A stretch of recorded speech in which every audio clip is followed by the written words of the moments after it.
हरिश्चंद्र नाटक देखा, हरिश्चंद्र नाम का नाटक आ रहा है और उसमें सत्यवादी हरिश्चंद्र का पूरा रोल इनके सामने दिखाया गया। उस दिन से इन्होंने प्रतिज्ञा किया कि आज से मैं झूठ नहीं बोलूंगा, मैं सत्य और अहिंसा के पथ पर चलूंगा। और एक आदमी जो सत्य और अहिंसा का मात्र संकल्प करके अपने जीवन को आगे बढ़ाता है, उसकी इतनी बड़ी हैसियत, इतना बड़ा ओहदा हो जाता है कि अगर आज जिसके जेब में ये गांधी जी का ऊपर वाला भाग सही से भी ना हो तो कोई सवाल ही नहीं। अगर केवल उल्टा सीधा हो जाए, कुछ भी गड़बड़ी हो जाए तो उसका जीवन बेकार हो जाता है। और जिसके पास ये नोट नहीं है उसकी जिंदगी का क्या हाल है आप समझ सकते हैं। और इस पर अगर गांधी जी नहीं है तो ये नोट ही नहीं है।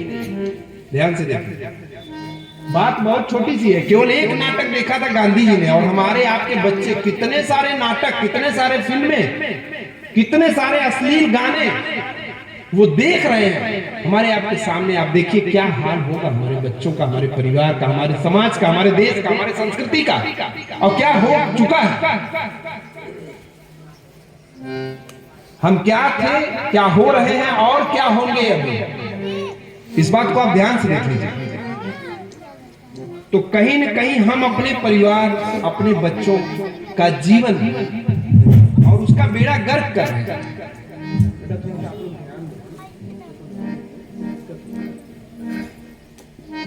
हम अपने बच्चों का, परिवार का, समस्त प्रकार के जो संस्कार हैं उन सब का हम एक प्रकार से बेड़ा गर्क कर रहे हैं।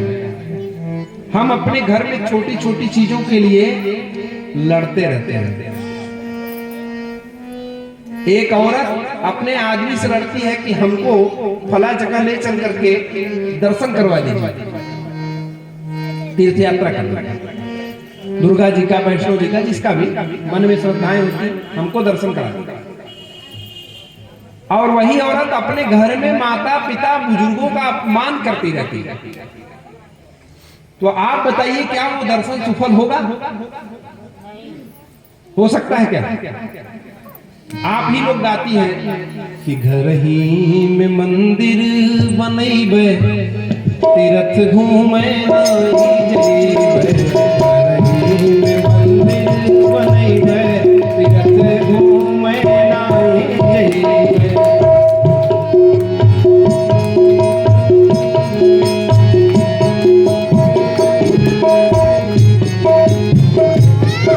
मंदिर बनैबे, तीर्थ घूमे नहीं जइबे,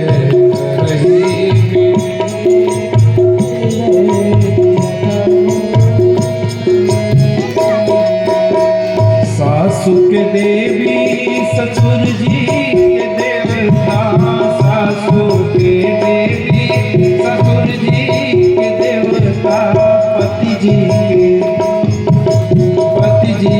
के विष्णु बनैबे, तीर्थ घूमे नहीं जइबे, घर ही मंदिर बनैबे, तीर्थ घूमे नहीं जइबे। हमारी पहले की माताएं, वृंदावन बिहारी लाल की, पहले ये सब गीत बड़े प्रचलित रहे। अब ये सब गीत तो पीछे चले गए। अब जब शादी विवाह होता है तो ऑर्केस्ट्रा में या फिर कोई डीजे साउंड का कुछ गीत लगता है, और उसमें लोग अपने पूरे शरीर का ऐसी तैसी कर देते हैं, जैसे लगता है मिर्गी आ रही है। ऐसा ऐसा डांस होता है, नहीं होता नहीं क्या, ऐसा डांस होता है कि सिर्फ मिर्गी आ रही है, अभी गिरेंगे और इनको पता नहीं क्या होगा। ऐसे डांस को और ऐसे अश्लील गीतों को, ऐसे अश्लील डीजे डांस को विशेष रूप से इस भारत में बजने दे रहे हैं तो हमारा आपका जीवन व्यर्थ है। धिक्कार इस परम पवित्र मथुरा काशी की माटी में, अयोध्या की माटी में, इस भारत की पावन भूमि में, जहां पर बुद्ध 30 वर्ष में छोड़ करके सब कुछ विराग ले लिए, जहां पर विवेकानंद 39 साल में पूरे विश्व में सनातन धर्म की जय जयकार कर दिए, जहां पर राम अपने पिता की आज्ञा बिना स्पष्ट सुने ही वन को चले जाते हैं। ऐसे स्थान में, ऐसे पवित्र भूमि में आप अश्लील गीतों का जगह देते हैं, उसको बजने देते हैं अपने घर में, अपने परिवार में। कितने शर्म की बात है, कितने हया की बात है। हमको लगता है कि हम जितने लोग बैठे हैं, हम लोगों को आज एक प्रण करना चाहिए। बोलिए करेंगे कि नहीं करेंगे? बोलिए करेंगे कि नहीं करेंगे? हमको ये प्रण करना चाहिए कि हमारे घरों में, हमारे परिवार में, विवाहों में, उत्सवों में भरसक प्रयास करेंगे कि कम से कम ऐसे अश्लील गीत न बजे। डिस्को पर ही बजना है तो राधे राधे बजा देंगे, कृष्णा कृष्णा बजा देंगे, कुछ भी ऐसा बजा देंगे। लेकिन ऐसे गीतों को हमको आपको मिलकर रोकना चाहिए, और हम तो रोकते हैं। तो या तो हम विवाह समारोहों में जाते ही नहीं, आप नहीं कर सकते हो मत जाओ, मत सुनो। ज्ञानपुर की घटना है, ये ज्ञानपुर देख रहे हैं ना, वहां पर विवाह समारोह था और हमारे शिष्य और बालकगण गए थे। बड़ा क्लोज संबंध है, इसके लिए जाना। तो वहां पर देख रहे हैं कि कुछ ऐसे गीत जो है शुरू होके वही चलो। हमने कहा भैया देखो, आपका हमारा रिश्ता अलग है, वो तो रहेगा, लेकिन अगर ये डीजे डांस रहेगा तो हम यहाँ नहीं, हम निकल तुरंत। क्योंकि हम अपने बच्चों को दिन रात एक करके अपने बच्चों को संस्कार दे रहे हैं, हम अपने शिष्यों को संस्कार दे रहे हैं, और तुम 1 घंटे में उस सारे संस्कारों की जगह चटनी बना करके उनके अंदर उस संस्कृति का जहर घोल रहे हो। हमको नहीं चाहिए ऐसा संबंध, ऐसा रिश्ता नहीं चाहिए। जो रिश्ता हमारे आपके बच्चों को कुसंस्कृति की तरफ ढकेल दे, दुखों के जंजाल में फंसा दे, ऐसे रिश्तों को लेकर क्या करेंगे? आप विचार कर लीजिए। रिश्ते ऐसे हो गए हैं, पीछे से आपकी दुनिया भर की बुराइयां हो रही हैं और सामने से इनविटेशन कार्ड आ रहा है, महाराज जी चले आइएगा, कथा है। भाई पहले तुम बुराई तो बंद करो महाराज जी की, पहले तुम अपने रिश्तेदार की बुराई तो बंद करो। और रिश्तेदार आपका उठता नहीं, पड़ोसी आपका उठता नहीं, गांव वाला उठता नहीं, उधर जाता नहीं। अभी तो खूब अच्छे से बात हो रही थी, जब वही इधर से उधर गया शुरू हो गया, अरे तो इसको जानते थे, बहुत बड़ा दलाल है। पीछे से कह रहे, वही बात आगे से कह दीजिए, सामने से बोलिए ना। क्या मतलब निकल रहा है? आपको नहीं लगता ऐसे रिश्तों का कोई मतलब? मन को पवित्र करके, मन को निर्मल करके रिश्तों को रखिए, स्पष्टता से अपने संस्कृति को, अगले की संस्कृति को सुधारिए, सच्चाई से, अच्छाई से जिए। अभी परसों हमने लिखा था, पोस्ट किया था कि आज घर में कुत्तों को रखना बहुत अच्छा लगता है। शाम की बात है भाई, क्या बात है। हमारे यहाँ जो है पश्चिमी विलायती कुत्ता है महाराज, बड़ा वाला। मुंबई कल्याण जानते हैं? कल्याण सिटी है। कल्याण में हम गए एक बार, एक भक्त के यहाँ जाना था हमको। वहां पर गए तो उनके यहाँ एक विशिष्ट व्यक्ति आए हमसे मिलने के लिए, गुरु जी से आशीर्वाद लेने। आशीर्वाद लेने के लिए आए तो वो पहले निकले और इसके बाद बोले कि ये बेटे को लाओ, बेटे को लाओ, बेटे को लाओ। हमने कहा भाई बेटे को लाओ मतलब क्या हो गया बेटा? कोई कह रहा नहीं नहीं लेकर आओ, लेकर आओ उसको, बेटे को लेकर। हमने सोचा इनका बेटा भाई बहुत इनके जैसा कोई बड़ा आदमी हो, बढ़िया हो, बेटे को आशीर्वाद दिलाओ, जल्दी करो जल्दी करो।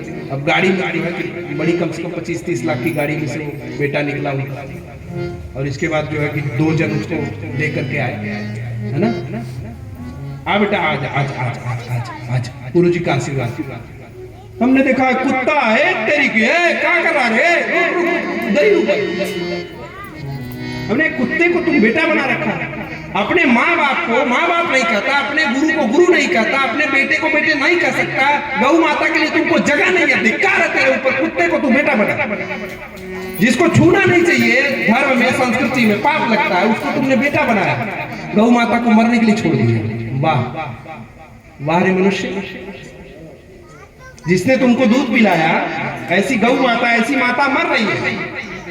अपने बेटे को तू बेटा अच्छे से नहीं कर पा रहा, दूसरे के बेटे को जो अनाथ हुए हैं बेचारे, वो भीख मांग रहे हैं, उनको तू गोद नहीं ले सकता। हमको नहीं, कोई एलर्जी नहीं कुत्ते से, लेकिन कम से कम तू उतना, उससे पहले तू मनुष्यों को तो स्थान दो, अपने घर के परिवार वालों को तो स्थान दो। पहले कुत्ते गेट पर रहते थे, पहले कुत्ते गेट के बाहर रहते थे और लोगों के घर पे सख्त एंट्री थी, कुत्ते अंदर नहीं। और कुत्ते अब गेट के अंदर रहते हैं और बाहर लिखा रहता है कुत्तों से सावधान, आप अंदर मत। कुत्ते हैं देखने के लिए। हम कहां जा रहे हैं? हमारी सोच कहां जा रही है? हमारा विचार कहां जा रहा है? हमको आपको समझना होगा। हम भगवान की बात कर सकते हैं, राम की बात कर सकते हैं, कृष्ण की बात कर सकते हैं, सबकी बात कर सकते हैं, लेकिन उससे ज्यादा जरूरी और उससे ज्यादा इमरजेंसी इस समय ये है कि हम बात तो ढंग से करें। हम अपने घर में बात ही नहीं कर रहे। ध्यान से सुनिएगा बाबू, आपस में बात नहीं करो। राजन, जब हम एक दूसरे से बात करते हैं सत्संग में, तो क्या होता है, हम दूसरे का पाप अपने सिर पर लेते हैं और अपना पुण्य छोड़ देते हैं। कभी भी अन्य क्षेत्रे कृतम पापम पुण्य क्षेत्रे विनश्यति, पुण्य क्षेत्रे कृतम पापम वज्र लेतो देश।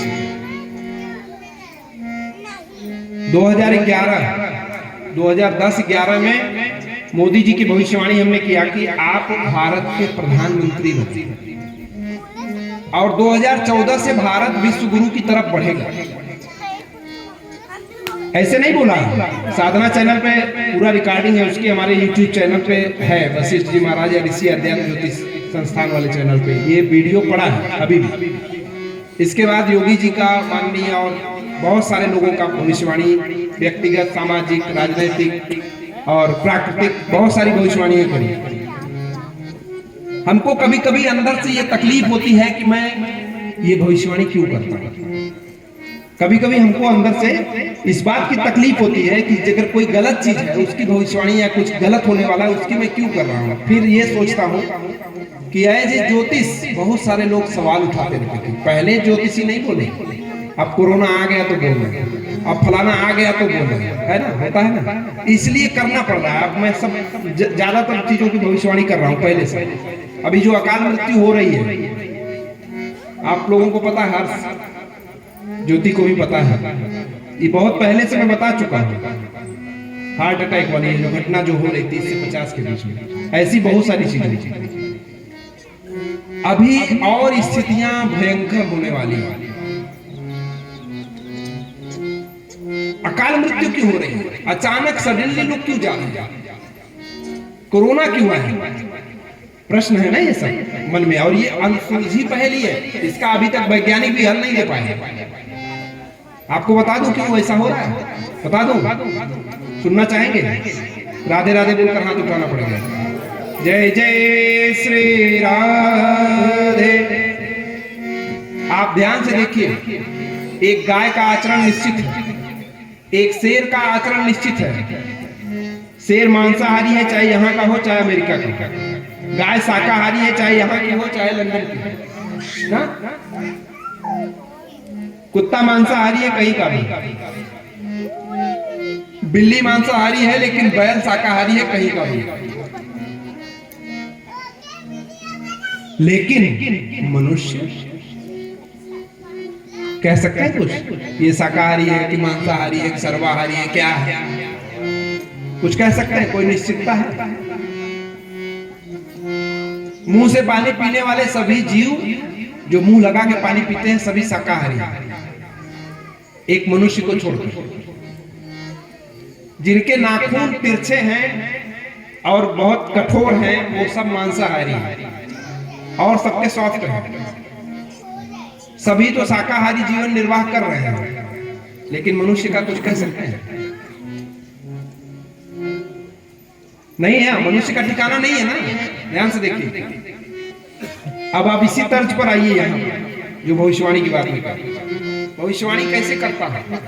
ज्योतिष तो अलग विषय है, ज्योतिष तो है ही, माँ का जो भी प्रेरणा है ही, लेकिन सबसे बड़ी चीज आप ही के जीवन के रोहन सहन से भविष्यवाणी सटीक समझ में आती है। सब कुछ आज किसी मनुष्य का आचरण निश्चित है। कब महाराज जी से अच्छे से मिल रहा है, कब आपसे अच्छे से मिल रहा है, और कब दूसरे दिन ये भाला लेकर के आएगा और सीधा पेट में उतार देगा, कोई निश्चित है क्या? आप सच्चाई से देखिए। दूसरे दिन वो कब बंदूक लेकर आएगा और आपको उतार देगा, कोई निश्चित है क्या? अपने दोस्त ने हत्या की, अपने पिता ने हत्या की, अपने बेटे ने हत्या की, प्रेमिका ने हत्या की, प्रेमी ने हत्या की, पत्नी ने हत्या की, पति ने हत्या की, कोई रिश्ता बाकी है? कोई संबंध बाकी है? किसी का कोई ठिकाना नहीं। अभी तो बहुत प्यार से बात कर रहा है, 2 मिनट में कब हाइपर हो जाएगा, केतली की तरह गर्म हो जाएगा, उसका भी कोई ठिकाना नहीं। और कब 2 मिनट के बाद वो सारी नाराजगी दूर करके अपने स्वार्थ लिप्सा में पड़ जाएगा, वो भी कोई जरूरी नहीं। कुछ कहा नहीं जा सकता। सब काम मनुष्य सडन करना चाहता है, सब में जल्दी है। घर जाना है जल्दी है, उनको बुलाना है जल्दी है, ये जल्दी गुरुजी प्रवचन जल्दी करिए ना। अभी 4-5 लोग बेचारे वो सब भी जल्दी में है, आप भी जल्दी में, सब जल्दी में ही है। और इसके कारण अब हमको भी जल्दी में करना पड़ रहा है। भाई चलिए हम भी जल्दी में हो जाते हैं, नहीं तो अगर जल्दी में नहीं होंगे दोबारा कोई पूछने वाला नहीं। हर काम के लिए हमारे यहाँ बगल में हमारे एक बाबू साहब हैं, एक बार उनको जाना था गाजीपुर, हमारे बच्चों को संगीत का शिक्षा देने के लिए। अटल बिहारी वाजपेयी जी को जो पढ़ाए थे वो अब नहीं रहे, वो शिक्षक जो है कि हमारे यहाँ आए थे पढ़ाने के लिए हमारे बच्चों को संगीत, और वो उनके साथ तबला बजा रहे थे। जो बाबू साहब की बात कर रहा, उनको हमने कहा कि आप चाय पी लीजिए, चाय बनाए। उनको इतनी जल्दी है, बोले नहीं गुरुजी चाय नहीं पी सकता, मेरे को तुरंत निकलना है। चाय रखा हुआ है और पिए नहीं, छोड़ के चले। ऐसे चाय ऐसे लिए और इस तरफ रख कर चले। और ये मैं कोई डराने की बात नहीं कर रहा हूं, एकदम हकीकत बोल रहा हूँ, सच्चाई कह रहा हूँ, व्यासपीठ पर गलत नहीं बोलता हूँ। हमारे बगल में ही है, कभी आना मैं दिखा दूंगा। उनका ये हाथ अब नहीं है, 1 महीने के अंदर उनका हाथ ही कट गया। उसी दिन जिस दिन गए उस दिन ऐसा मुकदमा वाले केस में जा रहे थे, उनका शत्रु आकर के बांके से प्रहार किया, गर्दन पे मारा था, लेकिन हाथ से कट के हाथ निकल गया। उसका ऑपरेशन हुआ, अभी ये हाथ के बिना है। कभी कभी ऐसा भी होता है कि अगर कोई आपको रोक रहा है, रुक जाए। कभी कभी ऐसा हो सकता है कि आपका काल सामने हो और महाकाल के आदेश से वो रोक रहा हो, रुको मत जाओ, बाद में जाओ। तो आपके सारे काम से ज्यादा जरूरी रुकना ही है। क्यों? क्योंकि जिंदा रहेंगे तो फिर मिलेंगे। नहीं तो एक बस जा रही थी, आगे आगे बस जा रही है, पीछे से ट्रक आ रही है, पीछे बस के पीछे लिखा हुआ है सावन को आने दो, और ट्रक के आगे लिखा हुआ है कुछ, बाद में बताऊंगा। इतने में ट्रक आई और मार दी जोर से। बाद में ट्रक वालों सब लोग देखने लगे, ट्रक के आगे स्टिकर पर लिखा था आया सावन झूम। बस के पीछे लिखा था सावन को आने दो, और ट्रक के आगे लिखा था आया सावन झूम कर, और ट्रक ने मार दिया, बस के चिथड़े खत्म हो गए। तो कभी कभी होता है ऐसा, आती नहीं बुलाती है। पंजाब से हम आ रहे थे ट्रेन में, किसी ने पूछा गुरुजी आती नहीं बुलाती है? कहा भाई कायदे से बोलो, क्या बोल रहे हैं? बोले नहीं आती नहीं बुलाती है। 3 बार बोला तो हमने कहा कहना क्या चाहते हो? बोले गुरुजी मौत कभी आती नहीं है, बुला ले।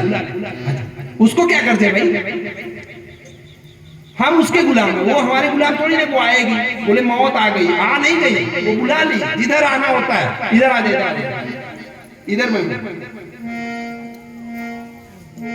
कहने का मतलब ये है कि हमारे जीवन में सत्संग से बढ़कर कुछ नहीं, धर्म से बढ़कर कुछ नहीं, प्रेम से बढ़कर कुछ नहीं। अगर इससे ज्यादा इंपॉर्टेंसी हमने किसी चीज को दी तो हम कहीं ना कहीं गलत फहराए। कल हमने एक कथा सुनाई थी आप लोगों को कि सत्संग और तप दोनों में अंतर क्या है, महिमा दोनों का अंतर क्या है, जानते हैं? बहुत हजारों साल तक की गई तपस्या से भी बढ़कर के क्षण मात्र का सत्संग है। अभी महामाया जगदम्बा माँ कालिका का दरबार है और आपके पुजारी जी बैठे हुए हैं। अभी हम वहां पर गए थे, हमने देखा दरबार, बड़ा अच्छा लगा, बहुत सुंदर लगा। उसमें अभी बातचीत हो रही है और संभवतः ये निश्चित हो जाए, आप लोग ये मान के चलिए 100% लगभग तय है कि हर सिंह जी के माध्यम से और उनकी पूरी टीम जो भी आप लोग हैं, अगर आप सभी लोग सहयोग करेंगे तो माँ काली के दरबार में सावन के महीने में शिव महापुराण की कथा का भव्य आयोजन होगा और उसके साथ साथ महामृत्युंजय जप 1.25 लाख और महामाया का भी उड़ान उसी में होगा साथ साथ। क्या आप सब लोग समर्थन में हैं? होना चाहिए। जय जय श्री राधे। तो सावन महीने में एक डेट निश्चित हो जाएगा लगभग और उसमें शिव महापुराण की कथा का आयोजन होगा और आप सभी भक्त वृंद निश्चित रूप से उसमें भाग लेंगे, आनंद होगा। कि श्रीमन नारायण नारायण नारायण, श्रीमन नारायण नारायण, श्रीमन नारायण नारायण नारायण, श्रीमन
मिलाकर के 15 से 20 मिनट का समय और बस।